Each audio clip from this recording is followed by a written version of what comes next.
प्रिय दर्शकों, स्वागत है आप सभी का आपके YouTube चैनल अध्यात्म और ज्योतिष में। मैं हूं आप सभी के साथ देवभूमि ऋषिकेश उत्तराखंड से आचार्य आशीष।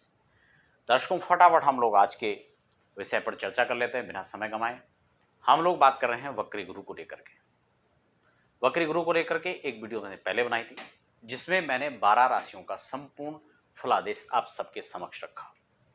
आप सबका बहुत अच्छा प्यार प्राप्त हुआ और तमाम लोगों ने उस पर पुनः जो है जाहिर किया कि आप कुछ खास राशियों पर खास फलादेश आप प्रकट करें तो ज़्यादा अच्छा रहेगा। और मुझे लगा शायद ये ठीक भी है। आज मैं कुछ उन राशियों के बारे में चर्चा करना चाह रहा हूँ, खासकर जिनके लिए बृहस्पति का यह वक्री होना उनके लिए उनको भाग्योदय करेगा। यदि उच्च हायर एजुकेशन की बात करें, उच्च शिक्षा की बात करें, तो उसमें उनको लाभ होगा। जो लोग इस समय उच्च शिक्षा प्राप्त कर रहे हैं और उस समय सफलता उनको प्राप्त करने का योग है, तो उनका मैं यहाँ पर चार्ट तैयार किया हूँ। इसके अलावा अगर बात करते हैं जो विवाह के लिए जिनका विलंब हो रहा था, कहीं ना कहीं मैरिज डिले हो रहे हैं, बार बार रिश्ते नहीं आ रहे हैं, या कोई और दिक्कत के कारण उनको विवाह में परेशानियां उत्पन्न हो रही हैं, उनको लेकर के मैं उस राशि पर यहाँ पर चर्चा करूंगा, किसको लाभ मिलेगा और खासकर संतान के लिए किस राशि वालों के लिए यहाँ पर लाभप्रद रहेगा। दर्शकों, फटाफट मैं चर्चा को प्रारंभ करूं। आप नए दर्शक हैं तो चैनल को सब्सक्राइब करते हुए आगे बढ़ें।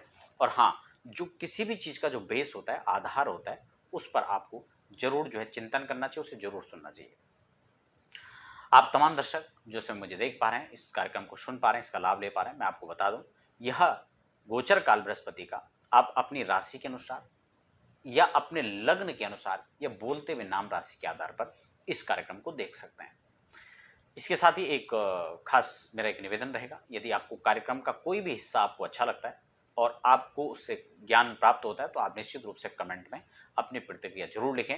कोई कमियां हैं जो आप कोई संशय यदि आपके मन में रह गया है, आप उस कार्यक्रम के बारे में जानना चाह रहे हैं, तो वह भी आप कमेंट बॉक्स में लिख सकते हैं और व्यक्तिगत जानकारी के लिए आप मुझे नीचे अपॉइंटमेंट नंबर पर संपर्क कर सकते हैं। तो फटाफट आज ऐसी राशियों में जब मैं बात धर्म की कर रहा हूँ, धन की कर रहा हूँ, अर्थ की कर रहा हूँ, साथ ही साथ विवाह, संतान, इन खास महत्वपूर्ण विषयों पर मैं चर्चा कर रहा हूं। आप सभी को मैंने पिछली वीडियो में बताया कि ग्रह जब भी वक्री होता है, वक्री होने का मतलब होता है धीरे गति से चलना, और जब भी वह धीरे गति से चलता है, कुछ लोग वक्री का मतलब पीछे की तरफ आना ले लेते हैं। वक्र का मतलब उल्टा होता है निश्चित रूप से संस्कृत में, लेकिन वो किसी पीछे वाली राशि में नहीं आते हैं, वहीं पर उनकी गति मध्यम हो जाती है, इसीलिए उसको वक्र कहते हैं। उल्टी चाल भी कहते हैं, लेकिन उसका मतलब ये नहीं कि वो राशि छोड़ करके पीछे राशि में आ जाएंगे। तो कुंभ राशि पर ही जो है बृहस्पति मध्यम गति से चलेंगे, धीरे गति से चलेंगे, और इसी दौरान बहुत सारे प्रभाव इसके देखे जाएंगे। यहां तक कि इवन राशियों पर ही नहीं, मनुष्यों पर ही नहीं, प्रकृति के हर एक कण क्षण पर इसका प्रभाव देखने को मिलेगा। प्रकृति के हर स्तंभ पर इसका प्रभाव देखने को मिलेगा। जहां कहीं ना कहीं आपके बीच में घर परिवार की स्थिति में या कारोबार की परिप्रेक्ष्य में देखें, कहीं भी किसी प्रकार की यदि उथल पथल थी, तो वह यहां पर शांत होती भी नजर आएगी। आत्मचिंतन और विश्लेषण का आपको यहां पर समय मिलेगा। आपके जीवन में जो भी गलतियां हुई हैं, जिससे आपको नुकसान हुआ है, क्षति पहुंची है, आप उस पर यहां पर चिंतन करेंगे और फिर इसी से उस डैमेज को पूरा भी किया जाएगा। बात चाहे आपसी संबंधों की हो या फिर काम में तरक्की की हो। तो दर्शकों, मैं यहाँ पर उन राशियों को रख रहा हूँ जिनको संतति का लाभ प्राप्त होगा, जिनको विवाह का लाभ प्राप्त होगा, जिनको धन संपत्ति का लाभ प्राप्त होगा और धर्म का लाभ प्राप्त होगा। नौकरी जॉब के लिए यहाँ पर बात करूंगा, उन खास राशियों को मैं यहाँ पर जो है लेकर आपके साथ आया हूँ। उसी क्रम में सबसे पहले हम मेष राशि की बात कर लेते हैं। मेष राशि का लग्न कुंडली मैंने यहाँ पर तैयार की है। एक चीज और भी है, देवगुरु बृहस्पति और दैत्यगुरु शुक्र, अभी दोनों का जो है खास परिवर्तन देखा जाएगा, क्योंकि ये वक्री हो रहे हैं शुक्र देवगुरु बृहस्पति, और शुक्र वहीं जो है कर्क राशि में ट्रांजिट करेंगे। तो दोनों ही ग्रह दशाओं को देखा जाए तो महत्वपूर्ण यहां पर रहेगा। एक चीज और मैं आपको बता दूं, शुक्र हो या बृहस्पति, दोनों ही गुरु हैं, एक दैत्य गुरु हैं, एक देव गुरु हैं। और संयोग से देखो, जब दैत्य और देवगुरु कहीं ना कहीं सूर्य और चंद्रमा के साथ आपकी कुंडली में संबंध बना रहे हो, वहां दृष्टिपात कर रहे हो, तो ऐसे में ये योग बहुत महत्वपूर्ण होता है। खासकर धन के भाव, धन के योग में कहा जाए तो अपार सफलताओं को लेकर यहां पर ये योग बनता है। तो यहां पर जब बृहस्पति चंद्रमा के साथ संयोग करते हैं, युति करते हैं या दृष्टि रहती है, तो ऐसे में उसको हम गज केसरी योग कहते हैं, अत्यंत शुभदायक योग माना जाता है। और जब शुक्र के साथ उनका संबंध बनता है, तो ऐसे में लॉटरी योग, धन का योग बनता है। एक खास बात यहां पर यह भी है कि जहां शुक्र भोगवादिताओं का ग्रह है, भोग का ग्रह माना जाता है, भोग के लिए मार्ग प्रशस्त करने के लिए माना जाता है, वहीं देवगुरु बृहस्पति आपको धन और धर्म की ओर बढ़ाते हैं। देवगुरु बृहस्पति का अकेले इन क्षेत्रों में प्रभुत्व है, चाहे हम शिक्षा की बात करें, स्वास्थ्य की बात करें, हम हायर एजुकेशन की बात करें, हम विवाह की बात करें, या फिर मैरिज लाइफ में आने वाली उथल पुथल को लेकर बात करें, या फिर हम संतति को लेकर बात करें। इन तमाम सभी क्षेत्रों में देवगुरु बृहस्पति का पूरा होल्ड होता है। तो मेष राशि की जिस समय हम बात कर रहे हैं, तो ऐसे में आपकी राशि से एकादश भाव में बृहस्पति संचरण कर रहे हैं, वहीं पर वक्र होंगे। और एकादश से जब वक्र दृष्टि पड़ेगी, वक्र ग्रह का एक नियम है कि वह अपने से 3 गुना प्रभावित होकर के फल देता है। अब वो शुभ भी हो सकता है, अशुभ भी हो सकता है। कारण क्या है कि अगर ये शुभ फल वो देगा तो किस आधार पर देगा, वह आपकी कुंडली में शुभ हो। यदि आपकी कुंडली में शुभ है, वक्र हुआ, तो अत्यंत फलदायक हो। यदि वो पाप प्रभाव में आ गया है, पाप के साथ युति उसकी बनी हुई है और तब वो वक्र हो रहा है, तो ऐसे में अशुभ फल भी प्रदाता बन सकता है। तो यहां पर देवगुरु बृहस्पति जन्म कुंडली का विषय हो सकता है, तो उसको आप अपनी जन्म कुंडली में देखें कि बृहस्पति किस स्थिति में बैठे हुए हैं। देवगुरु बृहस्पति जब एकादश में बैठेंगे और तो तृतीय भाव में उनकी दृष्टि रहेगी, पराक्रम यहां पर बढ़ेगा, अत्यंत मात्रा में आपका पराक्रम बढ़ेगा। भाई बहनों का स्नेह और सहयोग आपको बहुत अच्छी मात्रा में प्राप्त होगा। वहीं हम सप्तम दृष्टि की बात करें तो पंचम भाव पर इनकी दृष्टि रहेगी। जब पंचम भाव पर इनकी दृष्टि यहां पर रहेगी, तो क्या स्थिति बनेगी? पंचम भाव की दृष्टि यहां पर संतति योग कारक बनाएगा, यहां पर संतति का योग बनाएगा। यदि आप बहुत लंबे समय से कहीं ना कहीं आपको किसी भी कारण से संतान का सुख नहीं मिल रहा था, या जिनकी बहुत सारी लंबे समय से वो संतति के लिए प्रयास कर रहे हैं, उसमें लड़कियां तो हो रही हैं लेकिन बेटा नहीं हो रहा है, तो यहां पर पुत्र कारक भी माना गया है बृहस्पति।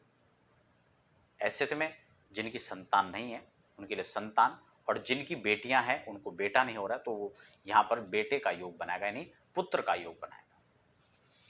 पंचम अमृतमय दृष्टि से यहां पर ये देख रहे हैं और इसका शुभाशुभ फल आपको मिलेगा।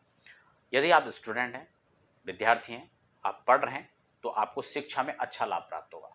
हायर एजुकेशन की बात करें, चाहे कोई भी बड़े कोर्स हो, या फिर आप आईएएस पीसीएस की तैयारी भी कर रहे हैं, तो वहां पर भी आपको देवगुरु बृहस्पति अच्छा आपको संकेत देंगे। मैं उनकी भी बात करूंगा जिनके लिए प्रमोशन की बात आ रही है या फिर नौकरी के लिए बात आ रही है। फिलहाल जब मेष पर ही बात करें, तो यहां पर इसके बाद इनकी सप्तम दृष्टि, क्योंकि 2, 3, 4, 5, 6 और 7 सप्तम दृष्टि यहां पड़ रही है, और 8 और 9 नवम दृष्टि इनकी कहां पड़ेगी? सप्तम स्थान पर। और जब सप्तम स्थान पर इनकी नवम दृष्टि पड़ेगी, तो यहां विवाह का योग बनेगा। जिन युवाओं के, जिन युवतियों के, यानी जिन भाई बहनों का विवाह का योग नहीं बन पा रहा है, बड़े लंबे समय से प्रयासरत हैं, कभी जन्म कुंडली आड़े आ जाती है, कभी रिश्ते में कोई और चीजें सामने आकर खड़ी हो जाती हैं जिससे मैचिंग नहीं बन पा रहा था, या फिर रिश्ते तो आते हैं लेकिन कैंसिल हो जाते हैं। कई लोगों के रिश्ते ही नहीं आ रहे हैं, कईयों के आ रहे हैं तो बात नहीं बन पा रही है। ऐसी स्थिति में यहां पर जब सप्तम में दृष्टि गोचर करेंगे, तो आपके लिए अमृतमय दृष्टि से देवगुरु बृहस्पति यहां पर विवाह का योग बनाएंगे। गोचर काल को देखना, वक्र ग्रह को देखना, और हां, आप अपनी जन्म कुंडली में आपकी दशाओं को देखें। मैं विंशोत्तरी महादशाओं को लेकर के, योगिनी महादशाओं को लेकर आपके साथ चर्चा कर चुका हूं। तमाम वीडियोस आप प्लेलिस्ट में चेक कर सकते हैं, डिस्क्रिप्शन में भी नीचे लिंक दिए गए हैं, आप उसके माध्यम से देख सकते हैं। आपकी महादशाओं के अंदर कौन सी दशा चल रही है? शुक्र की दशा चल रही है, चंद्रमा चल रहा है, या फिर बृहस्पति का अंतर या प्रत्यंतर में कहीं देवगुरु बृहस्पति आ रहे हैं, तो निश्चित रूप से 100% विवाह का योग बनेगा। यही सूत्र यहां पर सब जगह लागू होता है। चाहे हम संतान की बात करें या फिर शुद्ध की बात करें। अब हम उसके बाद दूसरी अगली राशि की बात कर लेते हैं, यानी कुंभ राशि की बात कर लेते हैं। कुंभ राशि के लिए भी यहां पर जो स्थिति बन रही है, भाग्योदय आपका होगा। भाग्योदय, किसी भी प्रकार से आप भाग्य को उस रहे थे, भाग्य साथ नहीं दे पा रहा था, अड़चने आ रही थी, काम बनते बनते बिगड़ जा रहे थे, कहीं ना कहीं जिनका लक साथ नहीं दे रहा था, अब आपका भाग्योदय का समय आ गया है। ऐसे में आपको एक चीज यहां पर मैं बता दूं, जब आपकी राशि से लग्न पर ही संचरण करेंगे देवगुरु बृहस्पति और वक्र होकर, जब यहां पर वक्र होंगे तो इनकी अमृतमयी दृष्टि पंचम हाउस पर रहेगी। फिफ्थ हाउस में जब दृष्टि पड़ेगी तो यहां पर आपको एक खास बात है, जो बात शिक्षा की मैं आपके साथ कर रहा था, शिक्षा को लेकर के बेहतर प्रदर्शन आप कर पाएंगे। हर एजुकेशन की बात करें, आप उसके लिए प्रयासरत हैं, आप कोई ऐसा कोर्स कर रहे हैं तो उसमें आपको अपार सफलताओं का यहां पर जो है बृहस्पति आपका सपोर्ट करेंगे। शिक्षा में कहीं ना कहीं आप इंप्रूव होते हुए नजर आएंगे। उसके बाद हम बात कर लेते हैं अग्रिम दृष्टि, यानी सेवंथ दृष्टि कहां पड़ेगी, उनके सेवंथ हाउस पर पड़ेगी।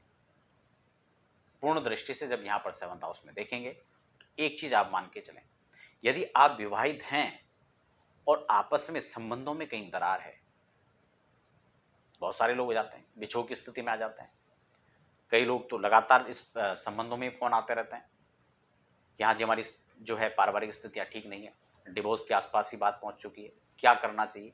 तो ऐसे लोगों को अब यहां पर किसी प्रकार से पूछने की आवश्यकता ही नहीं बचती है, आपको स्वयं इसमें अपने आत्मचिंतन करना चाहिए और ये ग्रह आपको स्वयं लौटा देगा, आपस में मिला देगा। और इससे अच्छा और क्या हो सकता है कि अलगाव की स्थिति कहीं पैदा हो जाए और उसके बाद फिर उनका मिलन हो जाए, तो इससे बेहतर कुछ और हो नहीं सकता।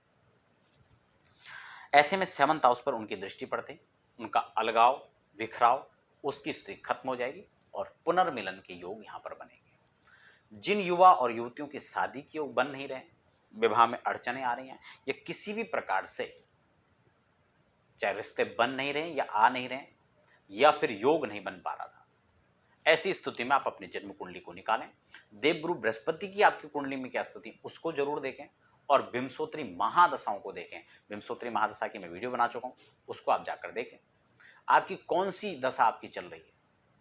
यदि बृहस्पति अंतर में, प्रत्यंतर में महादशा उनकी चल रही है या चंद्रमा अनुकूल है, आपकी चंद्रमा की दशा चल रही है उसमें, तो निश्चित 100% योग विवाह का बनाएगा।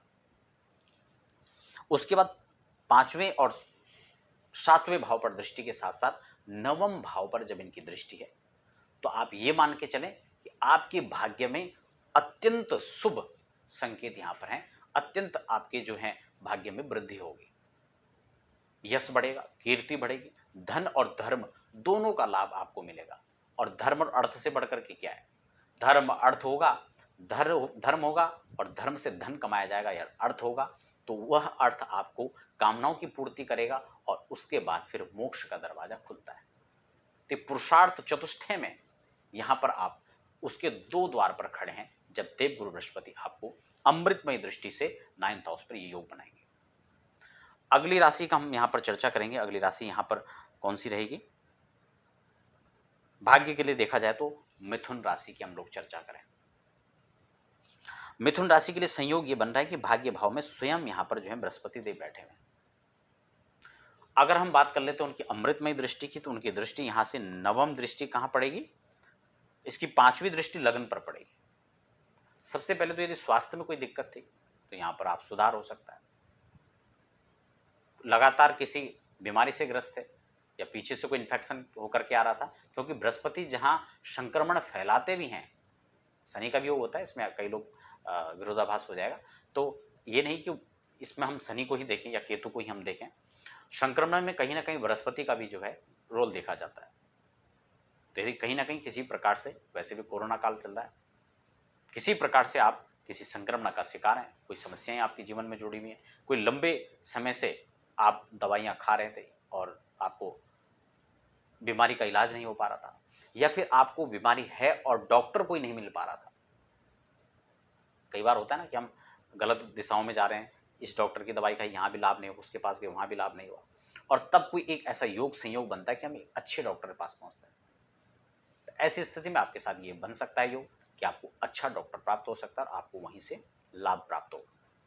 इसी के साथ अगर बात करें लग्न की में यहाँ पर जो है स्वास्थ्य लाभ प्राप्त होगा, पराक्रम बढ़ेगा, अत्यंत शुभ आपके लिए। लेकिन एक चीज का ध्यान रखें, अति उत्साह में आकर कोई कार्य न करें। कई बार अति उत्साह में देखा जाता है कि लाभ की जगह हानि हो जाता है, इस पर भी विचार करना चाहिए। उसके बाद अमृतमय दृष्टि पंचम हाउस पर पड़ेगी, यानी फिफ्थ हाउस पर जब दृष्टि रहेगी, यहां पर खासकर जो बच्चे संतान के लिए, जिनके बच्चे नहीं हो पा रहे हैं, संतति के लिए प्रयास कर रहे हैं, उनको यहां पर संतान का पूर्ण लाभ मिलेगा। या जिनकी बेटियां हो रही हैं, बेटे नहीं हो रहे, उनको बेटे का लाभ मिलेगा। पुत्र कारक योग, पुत्र कारक यहां पर जो है योग बनेगा और संतति का लाभ प्राप्त होगा। इसी के साथ हम बात कर लेते हैं अब खास राशि कन्या की। कन्या की हिसाब से देखा जाए तो यहां पर बृहस्पति देव षष्टम में संचरण करेंगे। यहां पर आपके शत्रु परास्त होंगे। आपके शत्रुओं, यदि कहीं कोर्ट कचहरी किसी प्रकार का कोई वाद विवाद यहां पर चल रहा था, तो आप ये मान के चले कि आप उससे छुटकारा पा सकते हैं। इस काल में आपको निश्चित रूप से यहां पर प्रयास करना चाहिए और उसके दुष्प्रभाव आप पर अब नहीं देखने को मिलेगा।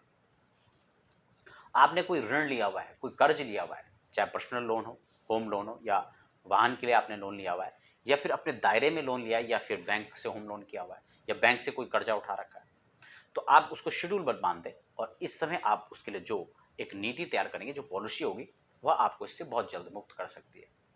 व्यक्तिगत रूप से कोई लोन लिया हुआ है अपने क्षेत्र में, अपने मित्र सर्कल में, या फिर अपने रिलेशनशिप में कोई आपने लिया हुआ है, तो आप उसको इस समय चुकता करें तो बेहद आपके लिए खास अच्छा रहेगा। रोग रिपु ऋण तीनों से आपको ऋण कर देगा, इससे आपको छुटकारा दिला देगा। उसके बाद की अमृतमय दृष्टि दसम हाउस पर पड़ेगी, दसम घर पर पड़ेगी, दसम भाव पर पड़ेगी, और यह अमृतमय दृष्टि आपको पदोन्नति कर सकता है। लंबे समय से आप ट्रांसफर के लिए प्रयासरत थे, ट्रांसफर हो सकता है। प्रमोशन की बात आती तो प्रमोशन हो सकता है। खासकर जो है कन्या राशि वालों के लिए लगातार जो प्रयास कर रहे हैं और कहीं ना कहीं उनको अवसर नहीं मिल पा रहा था, किसी न किसी बात पर अड़चन वहां पर उत्पन्न होती थी, तो अब अड़चनों का संयोग खत्म हो जाएगा और आपको यहां पर इसका शुभ फल ये मिलेगा कि वक्र बृहस्पति आपको यहां पर चुटकियों में, आपको पता भी नहीं चलेगा और आपकी फाइल पास हो जाएगी।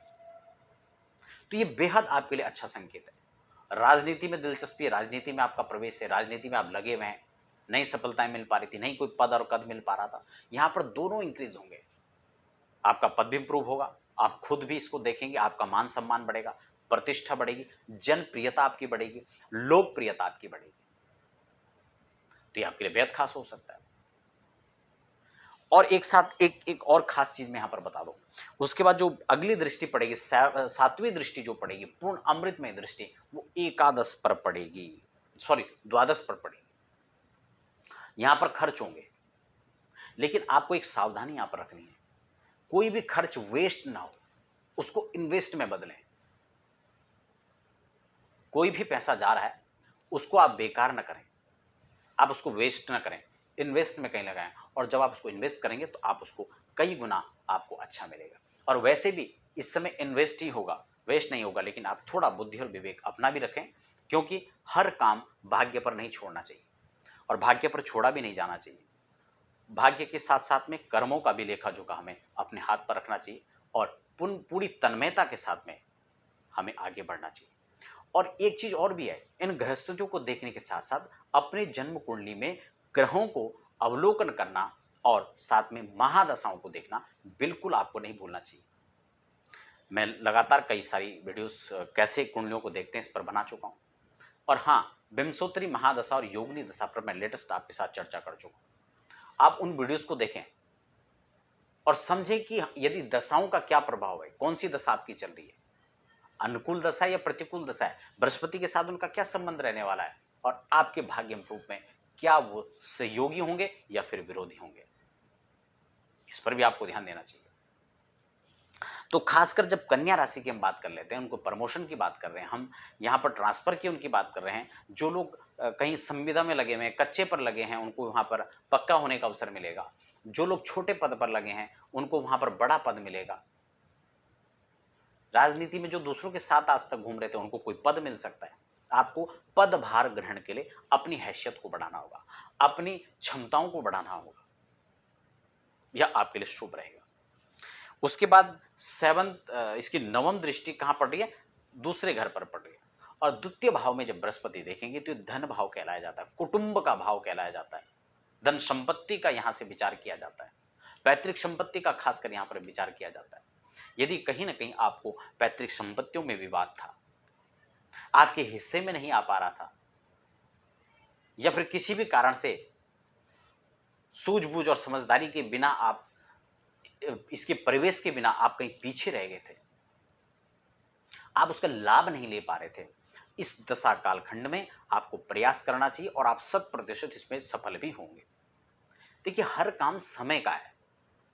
अगर हम रात्रि में सफर कर रहे हैं, गाड़ी हम चला रहे हैं, गाड़ी में लाइट नहीं है, प्रतिकूल अवस्थाएं, दुर्घटना हो सकती है, और पूरी तैयारी के साथ सकारात्मक समय, आप सही समय पर काम कर रहे हैं तो आपको सफलता मिलेगी।